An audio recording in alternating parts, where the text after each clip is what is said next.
This is the Final Whistle podcast. Hello everyone and welcome back to another episode of the Final Whistle podcast. Today I am joined by Sam Smith. How you doing? And Jacob Pannons. Even. We're going to be discussing the weekend's results and a little bit about VAR, whether it was successful or not. Been the Super Cup, we're going to discuss that as well. What the season beckons for Chelsea and Liverpool. And then we're going to look ahead to the weekend, City versus Spurs, and there's a few other tasty clashes coming up.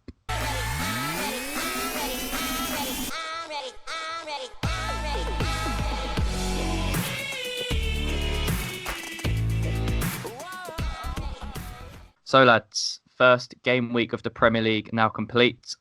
What were your overall thoughts on it? Were there any surprises in this weekend for you? I'll let Sam take this one. I don't think there were necessarily any surprises. I think it was a fairly normal start to the season. Obviously people would say the biggest surprise is Chelsea getting smashed, but I saw that going either way. It's a difficult one where you've got Lampard's first game. See, Sheffield United got a point, which is good to see. I obviously said I think they'd do well this season, so they backed me up there. Hopefully continue that. But yeah, it's an average start to the season, I think. Jacob? I thought Brighton was a big surprise. I think probably majority of people. Yeah. I think a majority of people had them going down and going up against a Watford side who had a really good season last year. Got to the FA Cup final and got a lot of praise throughout the season. I think, to go to Vicarage Road on the first day of the season and get a 3-0 win, first game under Potter, I think, that's a really good result and a result I don't even think Brighton fans saw coming. So I thought that was a really big surprise. But it's going to be interesting because, Blackpool won their first game of the season when they were in the Premier League 4-0 and they end up going down. So you can't do anything on the first day of the season. You can't take much for granted. But, phenomenal start that I don't think anybody saw coming. Yeah, results don't really matter on the first day, but performances do. The very first game was Liverpool-Norwich. We saw Norwich play the same way they did in the Championship and they got exposed defensively. Do you think that was a bit naive of them to go to Anfield and continue to play the way that they've played in the Championship? Do you think they should have changed it a little bit, or do you think that they've got an identity, they've got a way they want to play, so they should just stick by that regardless of the opposition? I think, obviously you should always stick with the way you're playing, but when you've come up to the Premier League and the first game's at Anfield, you need to be a bit more solid, I guess, and be a bit more. Obviously, it's okay to play expansively, but you're coming up against the European champions, a team that only got pipped to the title by the best Premier League team there ever is by 1 point. And I think naive's a good word actually. That I think they tightened up in the second half, but by then it was a foregone conclusion. And if they had played how they did in the first half in the second half, it could have easily been like a record score. I didn't see Liverpool stop scoring, to be honest, after that, but obviously they did. But credit to Norwich for the second half, to be honest. I thought they were much better. Obviously, in the end, I remember Jamie Carragher making a point on commentary that they've technically won the second half, which is a positive for them, and it's all about taking positives really from those kind of games when you've been absolutely smashed for 45 minutes, but then you improve in the second half, and they'll see that as a positive. And I go back to the point I was making last week. I still don't think they've got enough quality. I think that's been undermined a bit recently, and or not really talked about. And I can't see them doing as well as some people think they will. Well, that game was done on a Friday night, and then we had the early kick-off Saturday, which was West Ham, Man City, got thrashed 5-0. Excellent City performance. But we saw VAR really used for the first time in the Premier League. There was the Sterling offside that was literally just a shoulder offside, got called for no goal. There was the penalty save from Fabianski, but it got retaken because Rice encroached into the box. Do you think that using VAR so much like that and having to wait so long, is this what we need to expect and have patience with, or is it a sign of what's going to happen and play out for the rest of the 37 games? I think this is always going to be the tale, and I think I've always been in favour of VAR, but I've always said maybe 2 or 3 seasons down the line when it's used flawlessly, then it would be a very good thing. But I mean, as you know, Frankie, me and you were at that West Ham Man City game, and it was just frustrating in the end. And it was almost like I just lost interest. Like the last 10 minutes, although everyone was saying it's because your side was 4-5-0 down at that point, I don't lose interest in the game no matter how many goals West Ham are down by. I just lost interest in the sport altogether by that point because I just didn't care. Every 2 minutes, VAR pending decision. I just couldn't care less. Either way it went. If it went for West Ham against West Ham, if it went any way, I couldn't care less because I was just fed up at that point. And I just thought, I have no idea what's going on. I don't see what they see. I'm sitting in my seat next to everyone. And we're just sort of twiddling our thumbs, waiting for them to tell us something that we can't see ourselves. I think it's definitely designed for people at home because, I mean, it's perfect when you're at home. It was amazing at the World Cup when you could see every replay and discuss it with your friends, but you can't do that when you're inside the stadium. You're sitting around for 5 or 6 minutes wondering what they're even looking at half the time. You haven't seen anything. You're saying, oh, what are they looking at? Was there an offside? Was there a push in the build up to the goal? Like, it could be a number of things that you have no idea what's going on behind the screen. So there was a frustration, and definitely by the end I sort of just lost interest, and I just became fed up with the VAR more than the result. But I think obviously it gets the things right, but I noticed with one of the Man City goals, some West Ham fans on Twitter and stuff are saying that if you pause it, it looks like Sterling's offside, and it's just a bit funny, and I think it needs to definitely be ironed out because now the linesmen are told not to raise their flag for an offside if it's close and to let the play develop. But, you know, some players like the West Ham Sterling goal, the one where he's chipped over the top, the West Ham players sort of stop because they think it's offside and they look at the linesman and then, you know, usually you sort of get caught in two minds. So I think it's something that will be eliminated further down the line, but players are so used to it. And like yesterday, somebody on the radio was saying when I was listening about the Super Cup, is that what if somebody gets injured in that next thing, or what if something happens like where, I don't know. I think there's a lot we still have to work out, but it was chaos at the West Ham game as a fan who couldn't see what was going on. It's too pernickety, and I think it needs to be taken back to basics because I agree.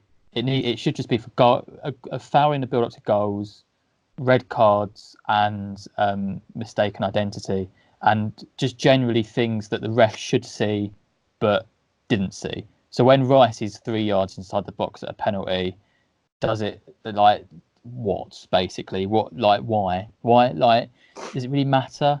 And I get the one where Sterling was offside for that goal, or I can't even remember now. That game's so long ago. But there was one where Sterling was like a shoulder or something offside, and I feel like that's okay because you're either offside or not, and you can't use clear and obvious for that because you're either offside or you're not offside. But the things with the Rice encroachment, it was just ridiculous.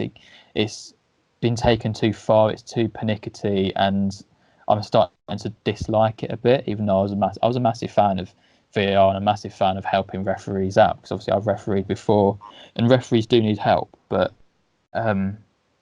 it became ridiculous. It's become ridiculous from some of the stuff in the Women's World Cup a few months ago, and some of the stuff in the first few games in the Premier League.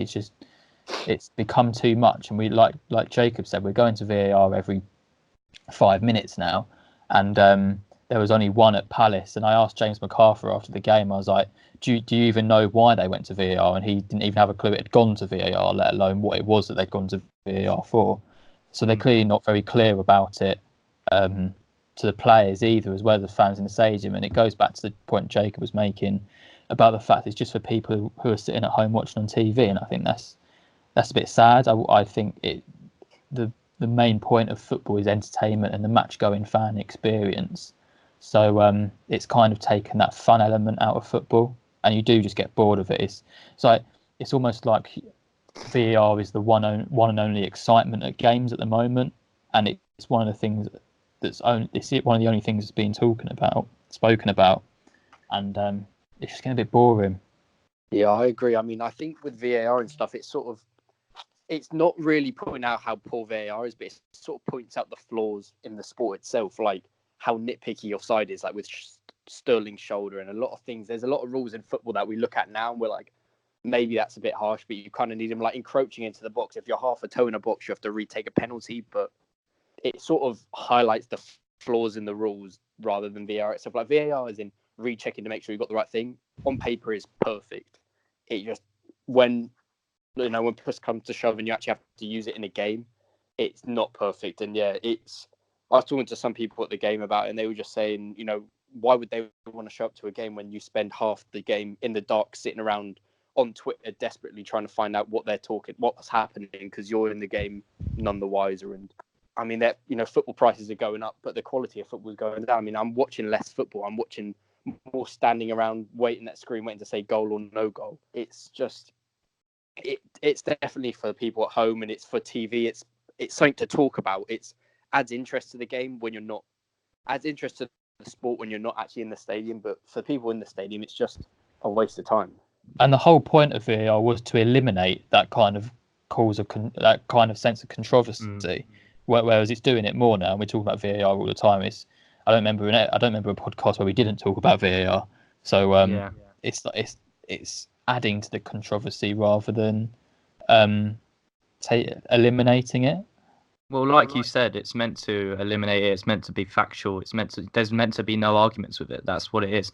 But then you look at the other games that it was used in at the weekend. Watford-Brighton on the handball and Leicester-Wolves handball.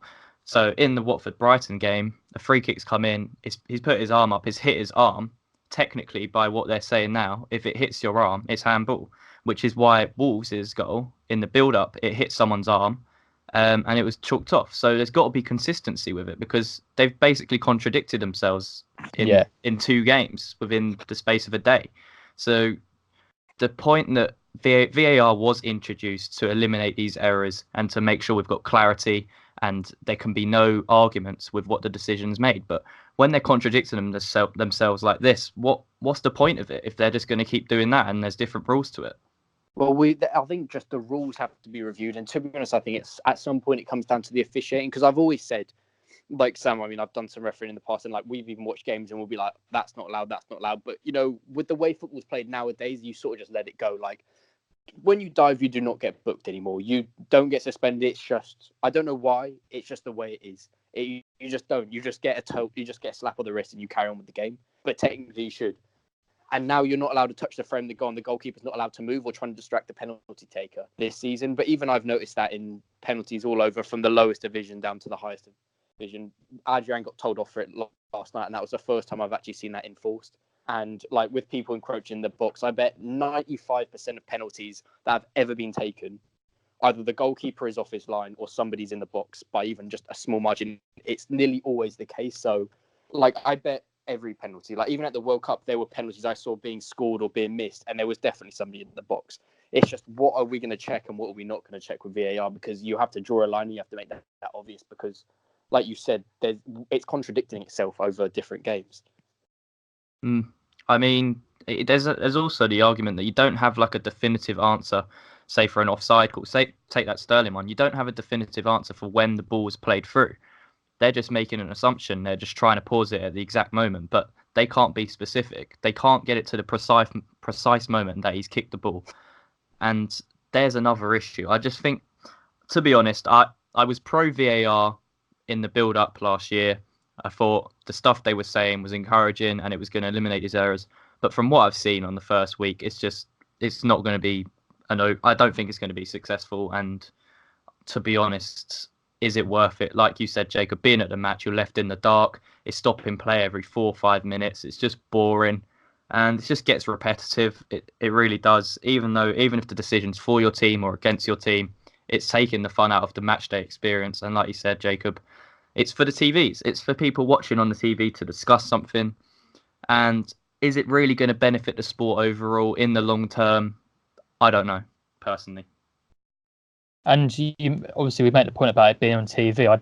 I'd love to see some sort of statistic for how many times they go to VAR on a live game on Sky or BT compared to a game that's not on live TV. Because there was what, 3, 4, 5 times I went to VAR in that West Ham game.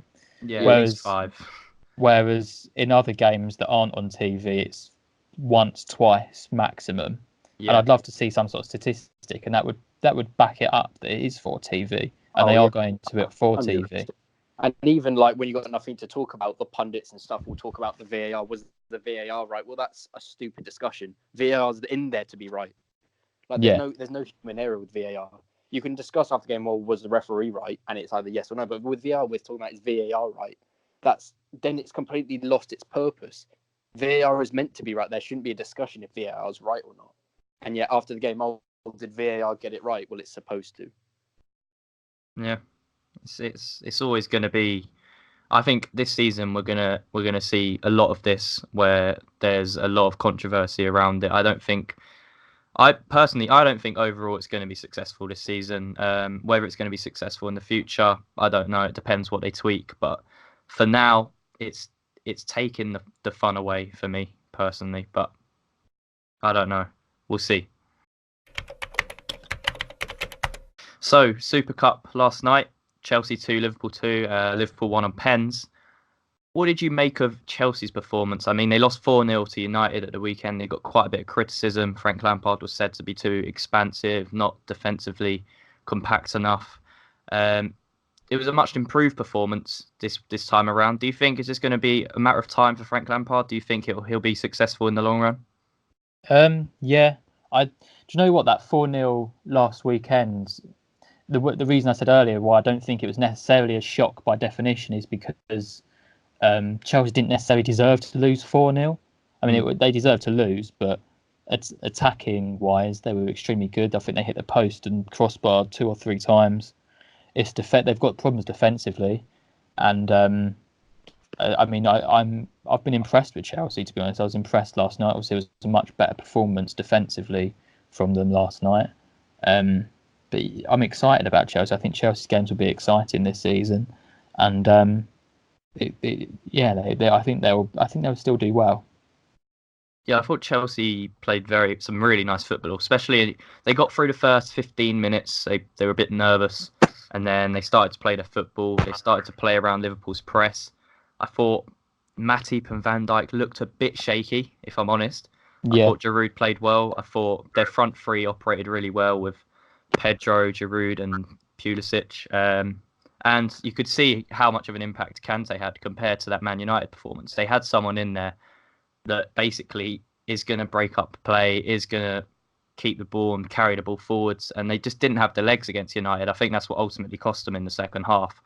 But no, I thought they played really well. I thought they deserved to get the goal.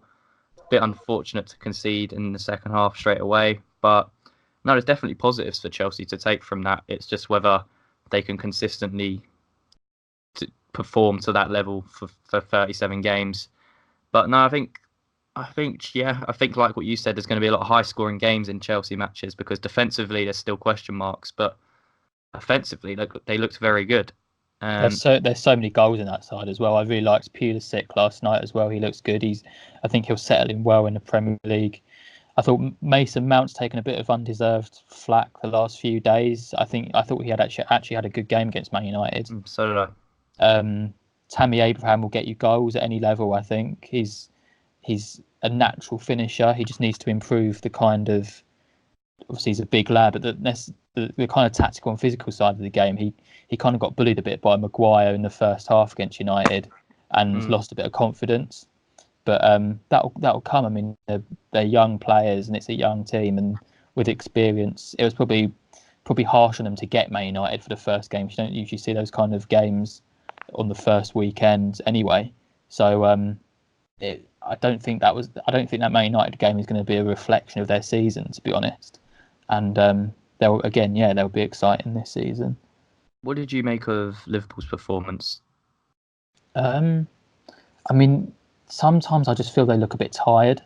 Do you know what? That Norwich game, I feel like a better team would have beaten Liverpool that night. Norwich had a lot of chances in that first half. Yeah, and a better team would have beaten Liverpool because Klopp likes these kind of pre-seasons where you play sort of 8 to 10 games, and it's all well and good in that until your players get tired. And luckily last season they had a big enough squad. They've kept a similar squad this year, but he's using similar 11s. I know he rested a few last night as well, but again, like Salah played and that. Did Salah really need to play last night? Especially after coming back late as well. Is that going to take its toll on him? I don't know, but I think there's question marks over Liverpool this season and whether they can make the kind of challenge they did last season. And I mean, on another night, Chelsea would have won that. It went down to penalties and went down to one person missing it, and it's the luck of the draw, really, isn't it? So, yeah. What about you, Jacob? Do you think Liverpool have enough this season to challenge City for the title? I mean, on paper, yeah. I mean, they didn't bring in anyone big this summer, but I think they still got a really good team. And I think first game of the season is always really hard. A lot of players don't sort of feel fully fit for about 2-3 games and don't feel like they get into the rhythm of it. But yeah, I think they've got enough. But like you guys said about maybe a better side would have beat Liverpool. And I could say the same about the West Ham Man City game. I think you'll agree with me, Frankie, for the first 20-25 minutes, Man City looked quite poor. They were giving away the ball quite cheaply. And West Ham were quite often on the front foot, but couldn't create a good enough chance for themselves. And I was thinking, if this is Spurs, if this is Liverpool, they could have had about 3 goals in the first half. If West Ham were a better side, I think we could have maybe even beaten Man City. So, I mean, I wonder if it's the same. It's just first game of the season. But I think both Man City and Liverpool, maybe they won't be as good this season. But I mean, then Man City came out the second half and were unplayable. So who knows? But yeah, I think Liverpool have the potential to put up a season like they did last year. But I think it's going to be, I don't know, it's going to be interesting. So what did you make of City's performance overall? I know you said they were rocky in the first half, but second half, Raheem Sterling in particular was excellent. I mean, all in all, it's difficult because if I took the first half by itself, I would say Man City are not going to win the league if Liverpool played like they did last year. And I look at the second half, I would say Man City could go and do the treble this season. But it's funny. Football is a funny game. It changes so quickly, but I would say Man City definitely look like they're going to be a good team this season. And I mean, the first 20 minutes of a Premier League season are going to be a lot different than your last 20 minutes of the Premier League season. So I'd still say they're going to have a good year. But I mean, they've got that was so un-Man City-like to give away the ball that often.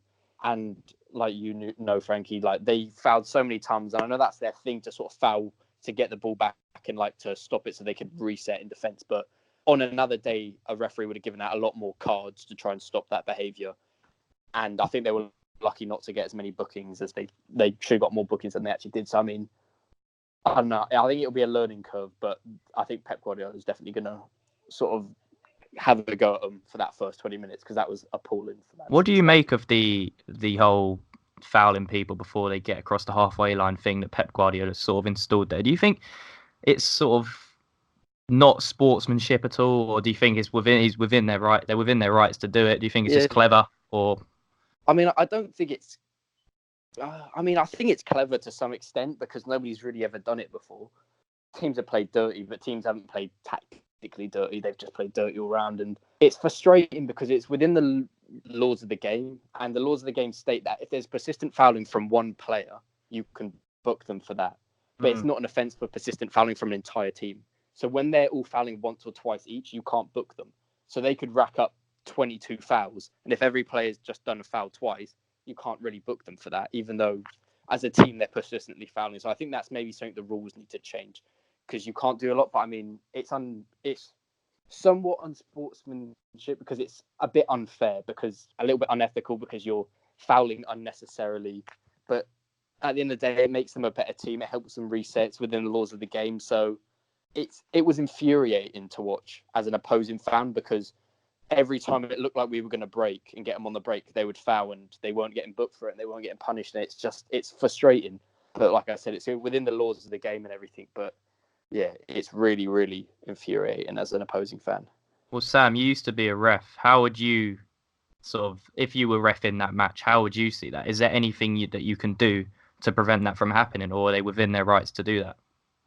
I mean, they're within their rights to do it within the laws of the game. If it's kind of, I suppose, little trips and that, if it's like Jacob said, if there's sort of 10, 11, 12 of them, you call the captain over and say, look, any more of this, the next person who does it gets booked, whether they've done it once, twice, not at all, basically.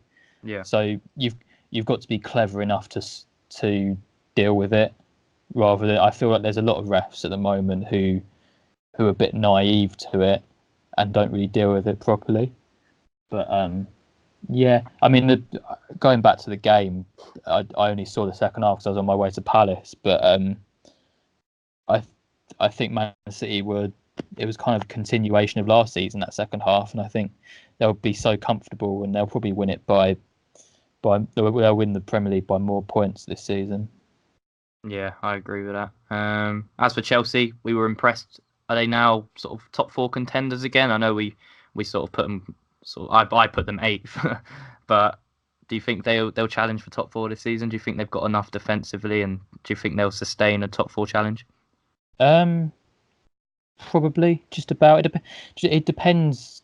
That like they will beat teams at the bottom of the table.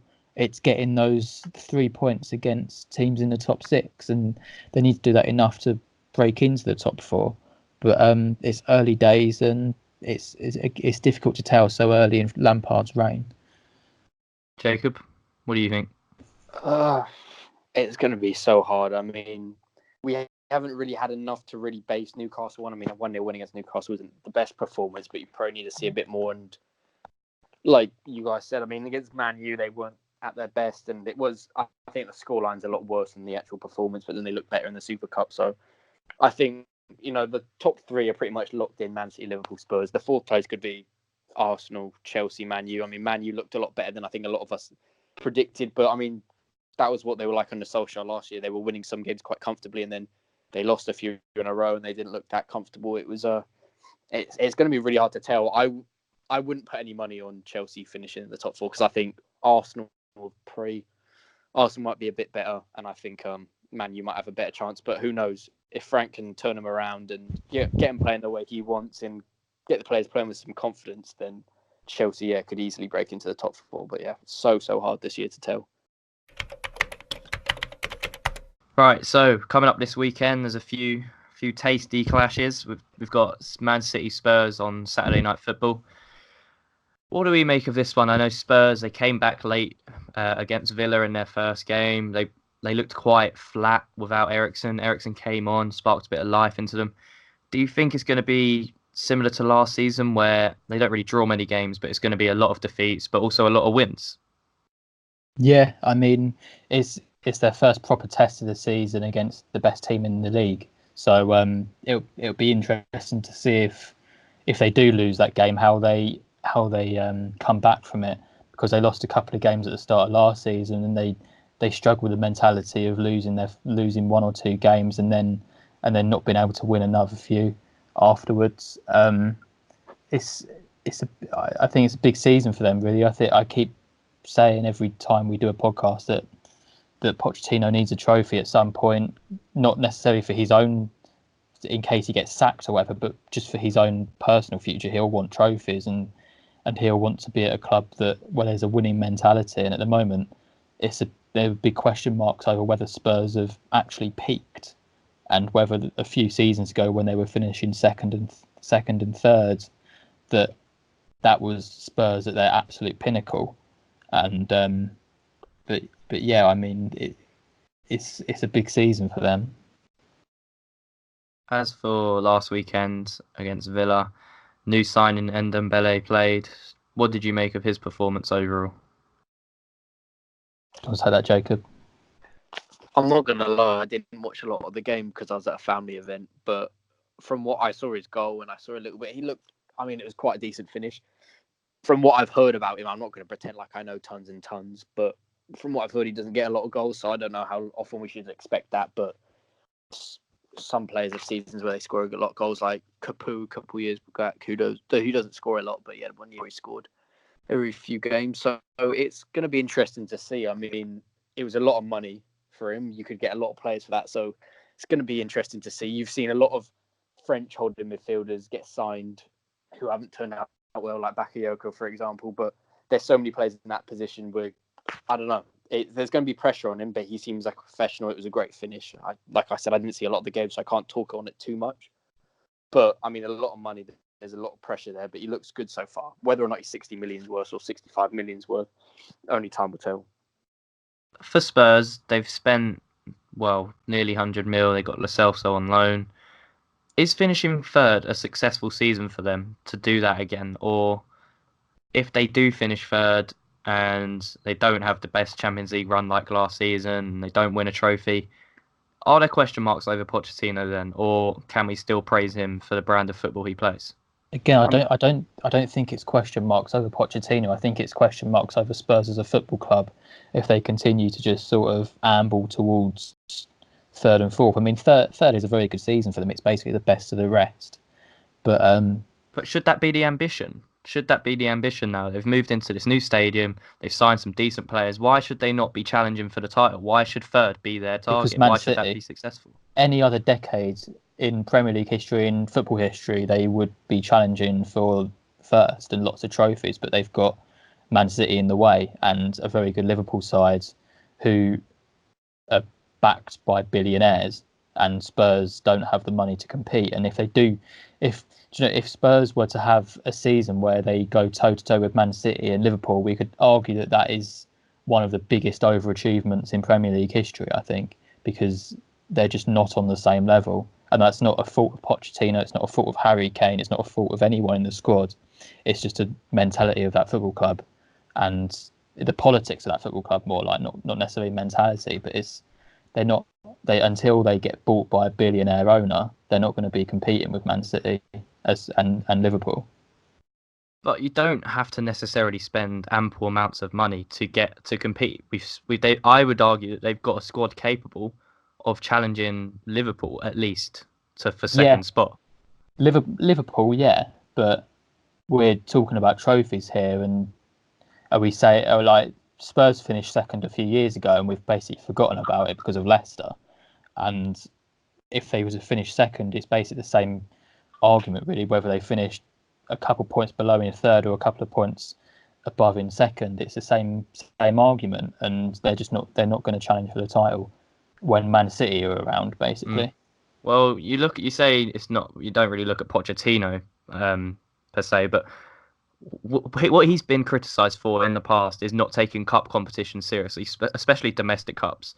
So if they field weakened sides again in the FA Cup and League Cup and go out in the early stages, can that continue? Should he, as a manager, take a bit of responsibility for that? Play a team that's capable, because you see Pep Guardiola, it dominated domestically last season, and it was rare that he didn't have 4 or 5 key players playing, even in the early rounds. He would have like the likes of De Bruyne playing. He would have the likes of Sterling, Bernardo Silva. These players, yes, they've got good backup players, but do you think Pochettino should take some of the blame if he's not achieving any silverware this season? I think that was more of a smokescreen for having a really small squad and not having spent much money. I don't think he'll have the excuse of saying, I don't want to challenge for a domestic cup this season, because he has now spent a lot of money. He has now got a bigger squad, more depth in midfield, especially more forward options. His young defenders are now a year older, and you might see Pochettino take the domestic cups a bit more seriously this season. You certainly hope so anyway. Yeah, I think he has to. I don't think he has a choice, because he's done it for the past few seasons now at Spurs, and you can't continue to do that when you're not challenging for the league. So I don't know. I think if Pochettino finishes third this season and they don't win a domestic cup, because they're not going to win the Champions League, I don't think that can be considered a successful season for them. But yeah, they're finishing third. But what are they realistically gaining from that if the likes of City and Liverpool are still going to be ahead of them the next season? Do you think it's worth not challenging for a domestic cup and focusing solely on the league? Or I think it's definitely worth it. I mean, sooner or later they're going to need some sort of trophy to keep the key figures of that football club, and they can't keep. I don't think Pochettino has that excuse of saying like, oh, I won't challenge for domestic cups this season, because he has to now, really, because it's his only chance of a trophy. I mean, they're not. If they have the same run in the Champions League again, that's an overachievement. But fair play to them if they do. It's unlikely that they will. the FA Cup and Carabao Cup are or not? Is it still? It is still the Carabao Cup, isn't it? But they're their best chances of a trophy now. Definitely, yeah. Okay. Well, how do you see this one playing out on Saturday then? Do you think that City will take it? Yeah. Yeah. Jacob? Yeah, I would be really surprised if Man City don't win. Okay. Another game that's going to be quite interesting at the weekend, Chelsea-Leicester. We spoke a bit about Chelsea. Leicester, they've got a solid squad. Do you think that the way Chelsea are playing and the expansive football they're playing, that they'll sort of set themselves up for basically they're going to get absolutely torn apart by Leicester's attack, because Leicester's attack is known for their counter-attacking capabilities. Do you think that Leicester could take something from the game? Yeah, I mean, I think Leicester could get something from the game. I mean, Chelsea is still a little bit shaky. They don't look very settled under Lampard just yet, which isn't a fault of Lampard or the team. It's just the way it is when you get a new manager in. So I could definitely think Brendan Rodgers and the whole Leicester squad are going to be going in there and thinking they could get something out of the game. I think any team facing Chelsea at the moment, no matter if you're Man City or if you're Sheffield United, you're going to be going into the game thinking we could get a point here if we're a bit lucky and if we play our arts out. So I think Leicester are definitely going to go in there expecting something from the game, whether that's a draw or a win.